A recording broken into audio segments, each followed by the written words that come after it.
স্বর্ণের টুকরা রাখো, এইবার তুমি এই বাচ্চারে ছাড়ো, দেখি হে কোন দিকে যায় আর কোন জায়গায় গিয়ে হাত দেয়। যদি স্বর্ণে হাত দেয় তাহলে বোঝা গেল যদিও শিশু পুরাপুরি বুঝ আছে, কারণ স্বর্ণও বুঝে আগুনও বুঝে, ঠিক না?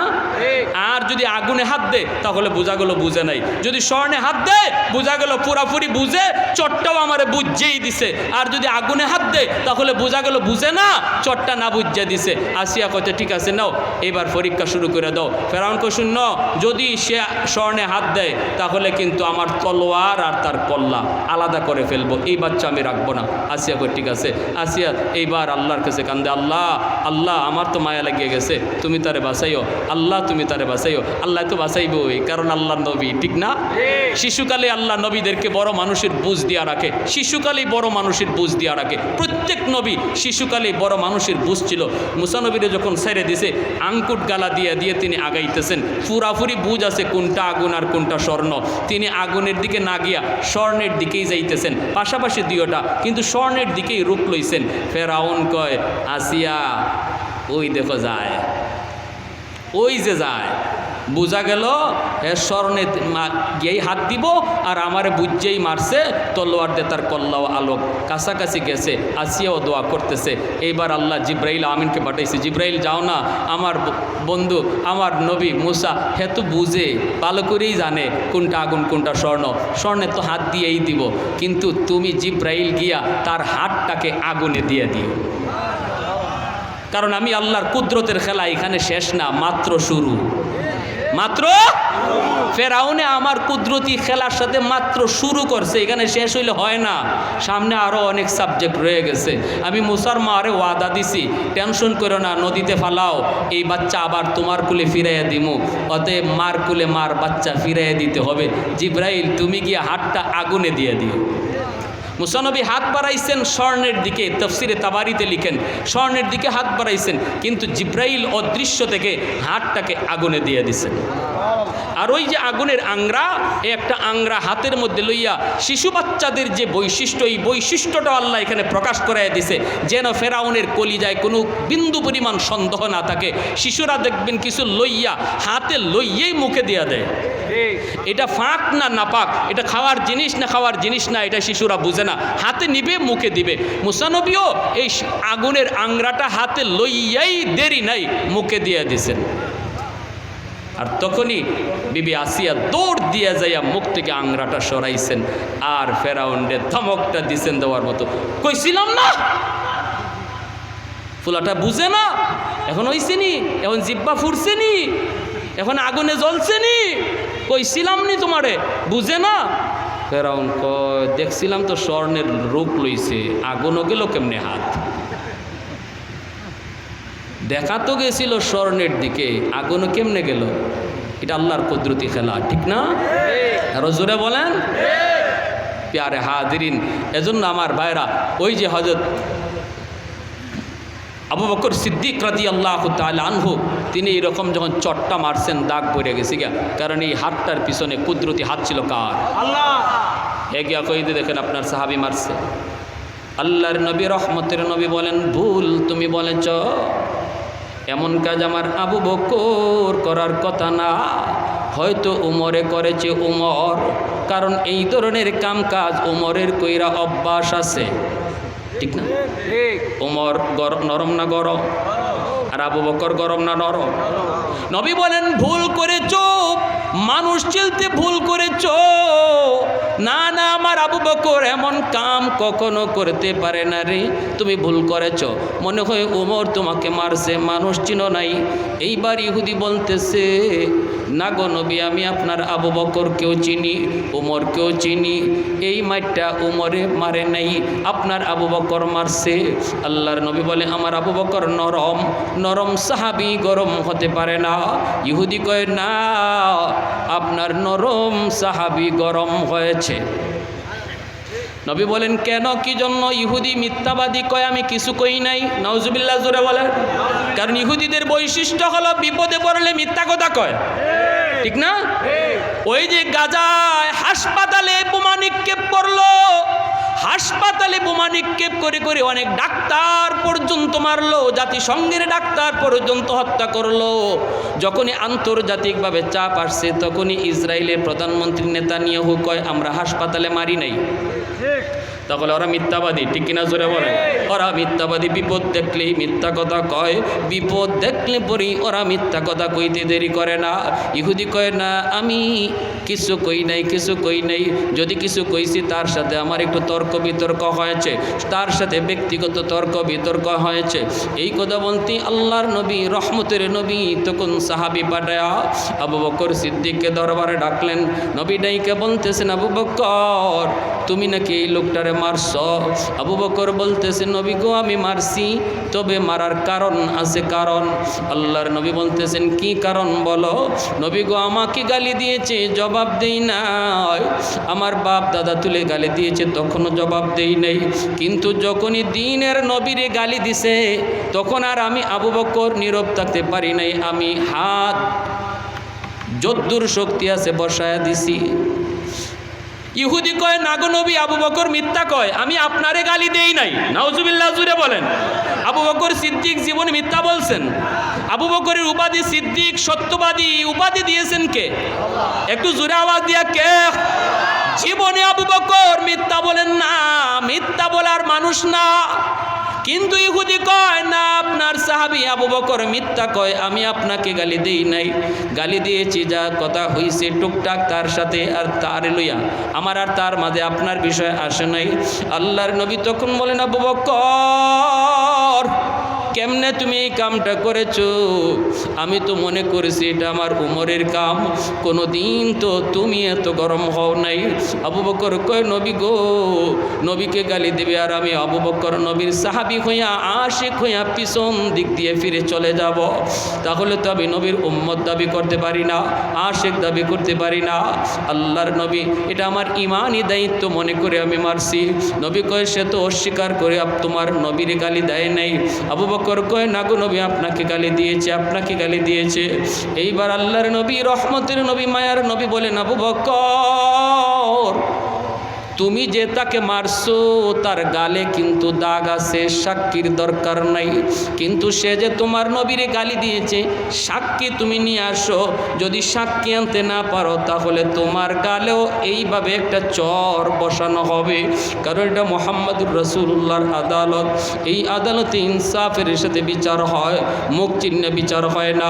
ইসলামী আদালতে কখনো মুখ চিহ্নে বিচার করা হয় না, ইসলামী আদালতে গোষ্ঠী চিহ্নে কখনো বিচার করা হয় না। ইসলামী আদালতে কোরআনের আদালতে বিচার হয় সাক্ষী প্রমাণের দ্বারা, ঠিক কিনা? আজকে আমাদের দুনিয়ায় বিচার হয় মুখ চিহ্না, দলের লোক চিহ্না, ঠিক কিনা জুড়ে বলেন? আমাদের বিচার ব্যবস্থায় মুখ চিহ্না, দলের লোক চিহ্না, টাকার জুড়ে বিচার বিক্রি হয়ে যায়। 500 টাকা দিলে বিচারের রায় বদলে যায়। সামাজিক বিচার 500 টাকা দিয়ে দিছে, বিচারের রায় ঘুরে গেছে। ওই দিন আগের রাতের বেলা যাইয়া 500 টাকা দিয়া কয় চাচা নেন আগামীকাল বিচারে একটু আমার পক্ষে একটু যুক্তি দিয়ে একটু পয়েন্টটাই নেন 500 টাকা। চাচায় 500 টাকা পায় পকেটে ঢুকাই দিছে। সকালবেলা বিচারে বইসা দেখা যায় তার পক্ষে কথা কয় না, তার উল্টা কথা কয়। তখন সে কয় চাচা ফাঁসে কেমনে কয়? আমি যে তোমাকে রাতে 500 দিয়ে আসলাম কেমনে কয়? কয় পাশে চাচা, ফাঁসে ফাঁসে। চাচায় কই কি করব তোর পাশে? ঠেলায় এনে 10-এ ঠেলায় এনে।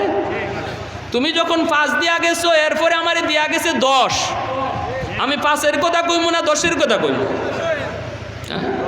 এই হচ্ছে আমাদের বিচার ব্যবস্থা। কিন্তু মুহাম্মদুর রাসূলুল্লাহর বিচারের আদালত। নবী বলেন আবু বকর জীবনে তুমি মিথ্যা বলো না, আমিও জানি, আমার আল্লাহও জানে। সুবহানাল্লাহ। আজকেও তুমি মিথ্যা বলো না, এটা আমিও জানি, আমার আল্লাহও জানে। কিন্তু সাক্ষী ছাড়া মুহাম্মদুর রাসূলুল্লাহর আদালতে তোমাকে মুখ চিনে বিচারের রায় আমি দিতে পারি না।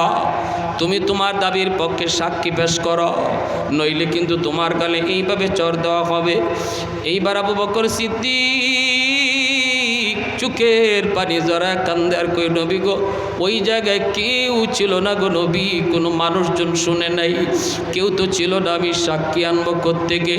আল্লাহর নবী বলে আবু বকর যদি সাক্ষী না আনতে পারো তাহলে রেডি হয়ে যাও, তুমি তাকে যেইভাবে চর দিছ এইভাবে মুহাম্মদুর রাসূলুল্লাহর আদালতে তোমার গালেও এইভাবে চর দেওয়া হবে। ইহুদি রেডি হয়ে গেছে, আবু বকর সিদ্দিকের গালে চর মেরে দিবে। সিদ্দিকের চোখ থেকে পানি পড়ে আর কান্দে কয় আল্লাহ ওই জায়গায় কেউ ছিল না, কেউ দেখে না, কিন্তু যা কিছু ঘটছে যা কিছু হয়েছে তুমি মাওলা সব দেখছো। আল্লাহ দুনিয়াতে আমার পক্ষে কেউ সাক্ষী নাই, আমি তোমারে সাক্ষী মানলাম। আল্লাহ আমি তোমারে সাক্ষী মানলাম। সাথে সাথে আল্লাহ পাক জিব্রাইল পাঠায় দিলেন। আল্লাহু আকবার। জিব্রাইল আমিন কুরআনের আয়াত নাজিল করে নবীকে জানায় দিলেন, নবী গো আল্লাহ আবু বকরের পক্ষে সাক্ষী হয়ে গেছেন। আবু বকর যা বলেছে সত্য বলেছে, ইহুদি যা বলেছে মিথ্যা বলেছে। তবে নবী গো আরেকটা প্রমাণ, আল্লাহ পাক বলেছেন ওই জায়গা যেই জায়গায় ঝগড়াটা হয়েছিল এখানে একটা বাবলা গাছ আছে, গাছ, এই গাছের নিচে এই ঘটনাটা ঘটছে। ইহুদিকে পুরাপুরি বোঝানোর জন্য আমার আল্লাহ বলেছেন আপনি নবী যদি ওই গাছটারে সাক্ষী মানেন তাহলে আজকের মামলার সাক্ষী হয়ে যাবে ওই বাবলা গাছ। দ্বীনের নবী, মায়ার নবী, রহমতের নবী ইহুদিকে ডাক দিয়া বলেন চলো আমরা ওই গাছের কাছে যাব। আল্লাহ নবী গাছের কাছে আসলেন, ইহুদি দাঁড়ায় দাঁড়ায় তামসা দেখে অবাক হয়ে গেছে। ইহুদি মনে মনে ভাবতেছিল কেউ তো নাই, সাক্ষী দিব কে? হঠাৎ করে ইহুদি জানতে পারলো ওই গাছের নিচে নবী আইসা ডাক দিয়ে গাছকে ডাক দিয়ে কয়, এ বাবলা গাছ একটু বল না কি হয়েছে তোমার নিচে, কে কি বলছে একটু তুমি বলো, কে ন্যায় কে অন্যায়, কে সত্য কে মিথ্যা। নবী যখনই ডাক দিছে আল্লাহর পক্ষ থেকে গাছের জবান আল্লাহ পাক খুলে দিলি। এই ক্ষমতা আল্লাহর আসেনি না না? আর একটু জোরে আসেনি না না? আহাদুল লাইসা কামিসলি সামাদুল লাইসা কাফাদলি লিমানিল মুলকু তুগুই তো সাজাওয়ার খুদাই তো খুদা বন্দে আমি নি তো খুদা বন্দে সারি তো খুদা বন্দে জমিনি তো খুদা বন্দে সমাই তো রহিমি তো করিমি তো সমিঈ তো বসিরি تو معذی تو مذلی تو ملک العرش بجائی بری از خردن اخفتن بری از تہمت مردن بری از بیم و امیدی بری از رنج و بلائی اللہ اکبر। নবী যেই মাত্র গাছকে সাক্ষী মানলেন গাছের জবান আল্লাহ খুলে দিয়েছে। গাছ ডাক দিয়া কয় ইয়া রাসূলুল্লাহ, নবী গো এখানে যা কিছু ঘটছে যা কিছু হইছে আমি বাবলা গাছ সাক্ষী। আপনার আবু বকর যা বলেছে সত্য বলেছে, ইহুদি যা বলেছে মিথ্যা বলেছে। সাথে সাথে ইহুদি আল্লাহর নবীর কাছে হাত রেখা মাপ চাইয়া ডাক দিয়া কয় ইয়া রাসূলুল্লাহ, যেই নবীরে মরুভূমির গাছ চিনল আমি মানুষ হইয়া চিনলাম না গো নবী। আমি মনে করছিলাম আবু বকরের পক্ষে কেউ নাই, কিন্তু আজকে গাছ তার পক্ষে সাক্ষী দিয়ে দিল। ওগো নবীজি, যে নবীর কথায় গাছে কথা কয় আমি আর দেরি করতে চাই না, আমাকে এই মুহূর্তে কালেমা পড়ায় মুসলমান বানায়। আল্লাহু আকবার, জোরে বলেন। প্যারে হাদিরিন, অতএব আবু বকরের মতো নরম সাহাবী সময় মতো গরম, আমার রসুলের মতো নরম নবী সময় মতো গরম। নবী এক জায়গায় নরম হয়েছেন আরেক জায়গায় গরম হয়েছেন, এটা হলো ইসলামের আদর্শ, ইসলামের বৈশিষ্ট্য। আজকে তামাম পৃথিবীতে যে অবস্থা চলতেছে জানি না বাংলাদেশের হালত কি হয়। রসুল বলেছেন শেষ জমানায় একটা যুদ্ধ হবে হিন্দুস্তানে, যেটাকে গজওয়ায়ে হিন্দ বলে। ওই গজওয়ায়ে হিন্দ কিয়ামতের আগে ঘটবে, দাজ্জাল আসার আগে আগে। কোন পরিস্থিতিতে একদিনের ব্যবধানে গজওয়ায়ে হিন্দের পরিস্থিতি তৈরি হয়ে যাবে। আজকে ভারতে বিভিন্ন মসজিদ মাদ্রাসা বন্ধ করে দেওয়া হচ্ছে, আওয়াজ দিয়া বলেন ঠিক কিনা? মসজিদ বন্ধ করে মন্দির বানানো হচ্ছে, মাদ্রাসাগুলোকে তালা দেওয়া হচ্ছে। জানি না গজওয়ে হিন্দের সূচনা এটাই কিনা, হতে পারে। নবী বলেছেন আজকের দুনিয়া আগামীকাল কি হবে আজকের মানুষ তা জানবে না। এমন একটা পরিস্থিতি এখন আমাদের সামনে, রাত তোমার সামনে যেভাবে পার হবে, সকাল কোন হালতে আসবে ফিরোজপুরের মানুষ এটা আমরা কেউ জানি না। অতএব প্রস্তুত থাকার জন্য রেডি থাকো, রেডি থাকো। সময় মতো নরম, সময় মতো গরম। আমাদের কাছে আমাদের জীবনের দাম বেশি নয়, ইমানের দাম বেশি। ইমানের জন্য যদি জীবন দিতে হয়, কারা কারা তৈয়ার আছেন একটু হাত উঠে আল্লাহকে দেখা।